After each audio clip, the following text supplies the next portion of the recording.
আমাদের এই দূর দিলে আমাদের সাথে কোঅপারেট করুন, আমাদের কাছে হাত জোড় করুন, সাহায্য করুন। আমরা সবাই যোগ্য প্রার্থী আছি। কি জন্য কথা হয়েছে আমাদের এখন আমরা সবাই চাকরিহারা ডিপ্রেশন দিচ্ছে, ঠিক আছে, ডিপ্রেশন হয়ে যাচ্ছে। হ্যাঁ, কোনো রকম ভলান্টিয়ারি সার্ভিস আমরা মানছি না, মানবো না। কোনো মিথ্যে প্রতিশ্রুতি আমরা আর মানবো না। অনেক দিন অনেক শুনেছি, অনেক মিথ্যে প্রতিশ্রুতি শুনেছি।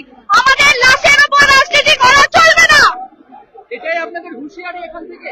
একদম একদম আমাদের সামনে আমাদের একটাই দাবি, মিরর ইমেজ আনতে হবে। মিরর ইমেজ সামনে আনুক, সরকার কিভাবে আনবে আমরা জানি না।